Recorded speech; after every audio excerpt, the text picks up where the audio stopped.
Bon, génial, là, t'as bien cassé l'ambiance hein, avec ton petit docu. Moi, je te propose qu'on regarde un truc un peu plus fun, un peu plus joyeux. L'évolution tu sais, des décors là, dans les jeux vidéo. Ouais. C'est quand même plus sympa, non? Oui. Si, allez, on y va.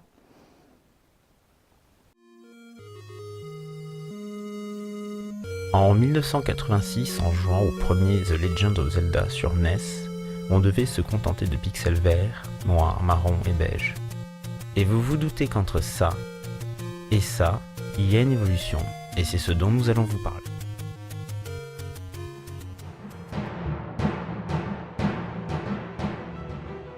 Nous allons nous appuyer sur Evoland, un jeu vidéo du studio Shiro Games représentant l'évolution du jeu vidéo. Que ce soit en termes de graphisme ou de manière de jouer, c'est ainsi qu'on commence en noir et blanc avec une image en basse résolution, et que petit à petit apparaît la couleur. Les environnements se limitent à des formes géométriques standards, des triangles verts pour les sapins, des rectangles beiges pour le sol. Puis, les pixels se sont transformés en sprites, éléments de dimension. Ainsi, nous avions des motifs de sapins. Non mais dans les années 80-90, avec les moyens techniques, il y a eu des vraies réussites. Si on regarde les décors de Zelda, des Zelda, voire des Mario, il y a eu des vraies réussites en termes de paysage. Après, il y a eu des vrais échecs. On peut regarder les jeux qui étaient sortis sur Super NES, avec des représentations complètement ratées. Dans les années 90, une transition majeure a secoué le monde du jeu vidéo. Depuis le passage de la 2D à la 3D, les éléments ont pris du volume. Ils sont devenus plus complexes à réaliser et demandent plus de travail. Aujourd'hui, les environnements 3D ont bien évolué. Le budget, on peut, si vous regardez le développement de Destiny, je crois que c'est 500 millions de dollars, comme comprise. 500 millions de dollars de développement, à des projets comme Super Meat Boy où c'est deux personnes qui développent le jeu.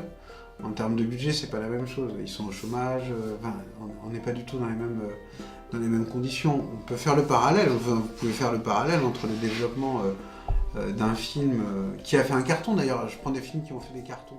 En fait, c'est pas tant sur les environnements que ça perd en originalité. C'est plutôt une normalisation au niveau des personnages. Regardez la forme. Alors Watch Dogs, ça a été caractéristique, mais regardez la forme des. Ils ressemblent tous à Nathan Drake, quoi.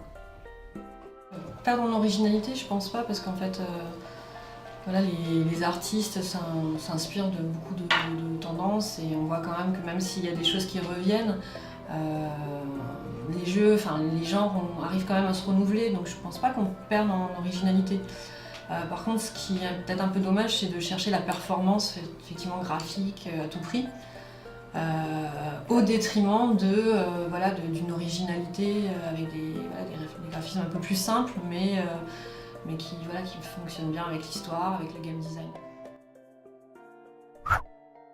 D'une image haute définition 4K en passant par la 3D stéréoscopique et désormais à travers les casques de réalité virtuelle, l'immersion du joueur dans l'environnement, en effaçant le plus possible la frontière entre le monde virtuel et la réalité, est devenue essentielle aux yeux des grandes entreprises du jeu vidéo.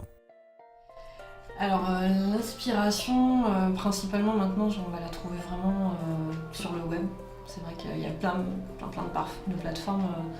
Alors c'est vrai pour l'infographie, c'est vrai pour plein de domaines. Alors justement, il y a toutes les plateformes qu'on connaît comme Behance, Dribbble, il va y avoir DeviantArt aussi.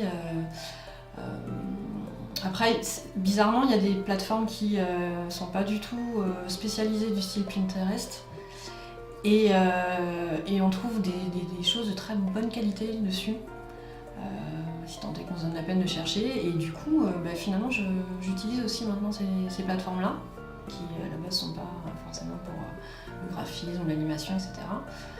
Après, bien sûr, tous les médias audiovisuels, classiques, la littérature, ça c'est une source d'inspiration récurrente.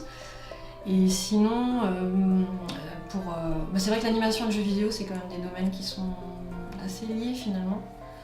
Et toutes les sorties du festival d'Annecy sont aussi sont vraiment intéressantes en termes d'inspiration. Et puis après, il y a plein de magazines. Pour la 3D, il y a le très bon magazine 3DVF qui est vraiment pas mal fait, avec des articles, enfin tout type d'articles. Et du coup, ça c'est aussi une source d'inspiration parce que voilà, on se nourrit des nouvelles sorties, des nouvelles technos aussi qui sortent. Donc ça, c'est des sources voilà, diverses d'inspiration.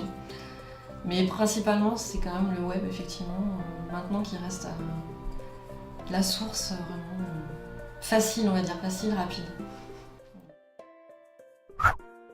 D'un amas de carrés verts représentant des plaines dans les années 80, à la gestion des lumières dynamiques en temps réel aujourd'hui, le jeu vidéo connut un grand nombre d'évolutions majeures pour en arriver là où nous en sommes aujourd'hui. La course au photoréalisme, commencée il y a quelques années, semble se terminer, tant les graphismes actuels permettent la création d'univers sans limite. L'avenir du jeu vidéo permettra-t-il l'immersion totale du joueur avec des sensations proches du réel ? Oui, Oui, t'es avec moi là? Alors, c'était bien ou pas? pas terrible. Oh attends, c'est quand même vachement plus intéressant et beau que ta vision, là, ultra noire sur notre avenir. Bah, désolé, mais moi, si je veux voir des décors, je prends ma voiture et je vais au cirque de Gavarnie, tu vois. Non mais attends, tu pollues là avec ta voiture, tu prends même pas le vélo pour aller bosser, franchement. Va te foutre de moi. Ouais, bah, j'aurais préféré rester chez moi plutôt qu'à me les peler dans ce chalet merdique qui m'a coûté un bras, là. Oh là là, ben merci pour l'ambiance. Heureusement qu'on s'engueule pas. Bah non, on s'engueule pas. Tu trouves qu'on s'engueule, là? Franchement, tu vois, t'avais dit que tu ferais un effort ce week-end. Allez, tu sais quoi? Détends-toi. Prends un café. J'aime pas le café. Je sais.